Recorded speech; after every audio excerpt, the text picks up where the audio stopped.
Last Friday Israel 200 fighter జెట్స్తో Iran మీద బాంబుల వర్షం కురిపించింది. ఇరాన్లో పలు చోట్ల అటాక్ చేసిన తర్వాత Israel prime minister Benjamin Netanyahu మాట్లాడుతూ ఇరాన్ వల్ల ఇజ్రాయెల్ ఎగ్జిస్టెన్స్కే ప్రమాదం ఉందని, అందుకే ఈ అటాక్స్ చేశామని చెప్పారు. అసలు ఈ రెండు దేశాలకి ఏంటి గొడవ? ప్రపంచంలోనే పవర్ఫుల్ కంట్రీ అయిన ఇజ్రాయెల్కి ఇరాన్ వల్ల ఏం ప్రమాదం ఉంది? అవన్నీ ఈ వీడియోలో చూద్దాం.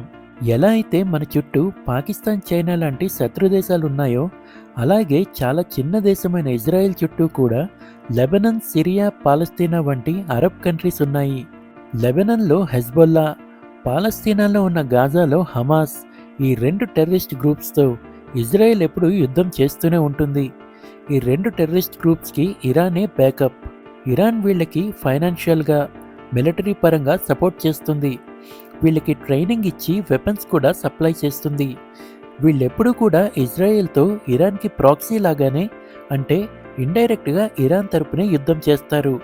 ఇప్పుడు అసలు స్టోరీలోకి వెళ్తే, ఇరాన్ తన దేశంలో యురేనియం మైనింగ్ చేసి చాలా వరకు యురేనియం రిజర్వ్స్ని మెయింటైన్ చేస్తుంది.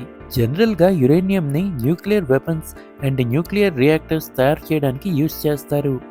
కానీ మైనింగ్ చేసిన యురేనియంని ప్యూరిఫై చేశాకే అది న్యూక్లియర్ వెపన్స్ తయారు చేయడానికి యూజ్ అవుతుంది. యురేనియంని ప్యూరిఫై చేయడం అంటే అందులో ఉన్న యురేనియం 235 ఐసోటోప్ పర్సంటేజ్ని ఇంక్రీజ్ చేయటం. ఇలా ప్యూరిఫై చేసిన యురేనియంని ఎన్రిచ్డ్ యురేనియం అంటారు. ఈ ప్రాసెస్ని యురేనియం ఎన్రిచ్మెంట్ అంటారు.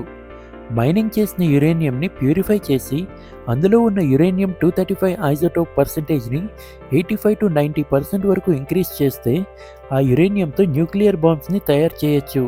ఇరాన్ యురేనియం ఎన్రిచ్మెంట్ చేస్తుందని, ఆల్రెడీ యురేనియం ఎన్రిచ్మెంట్ లెవెల్స్ 60%కు చేరాయని, ఆ లెవెల్ని ఇంకా పెంచి న్యూక్లియర్ వెపన్స్ తయారు చేయడానికి ఇరాన్కి ఎంతో సమయం పట్టదని ఇజ్రాయెల్ చెప్తోంది.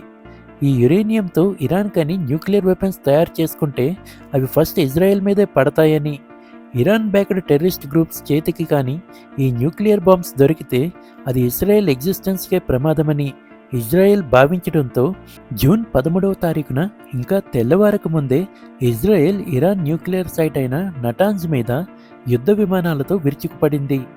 నటాన్స్లో అండర్ గ్రౌండ్లో ఉన్న ఇరాన్ న్యూక్లియర్ సైట్స్ని ధ్వంసం చేసింది. ఇంకా ఇరాన్ యొక్క military air bases, air defence systems, ballistic missiles ఉన్న స్థావరాలను, చీఫ్ మిలిటరీ అధికారులను అండ్ చీఫ్ న్యూక్లియర్ సైంటిస్టులను ఇజ్రాయెల్ ఎలిమినేట్ చేసినట్టు పీఎం బెంజమిన్ నేతన్యాహు చెప్పారు. అయితే ఫోర్డో అనే ప్లేస్లో ఇరాన్కి మరో న్యూక్లియర్ సైట్ ఉంది. ఒక మౌంటైన్కి కింద అండర్ గ్రౌండ్లో 300 ఫీట్ అడుగున ఉన్న ఈ న్యూక్లియర్ సైట్ని నాశనం చేయడం ఇజ్రాయెల్కి సాధ్యం కాదని, ఈ న్యూక్లియర్ సైట్ని నాశనం చేయగలిగే బాంబర్స్ ఇజ్రాయెల్ దగ్గర లేవని ఎక్స్పర్ట్స్ చెప్తున్నారు. ఒకవేళ ఫోర్డో న్యూక్లియర్ సైట్ని ఇజ్రాయెల్ నాశనం చేయలేకపోతే అది ఇజ్రాయెల్కి ఎంతో ప్రమాదకరంగా మారుతుంది.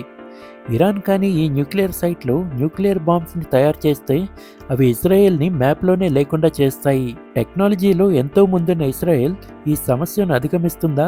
Have to wait and watch. ఈ ఇజ్రాయెల్ అండ్ ఇరాన్ వార్ మీద మీ ఒపీనియన్ని కమెంట్స్లో రాయండి. ఇలాంటి టాపిక్స్ మీద మరిన్ని అప్డేట్స్ కోసం ప్లీజ్ సబ్స్క్రైబ్.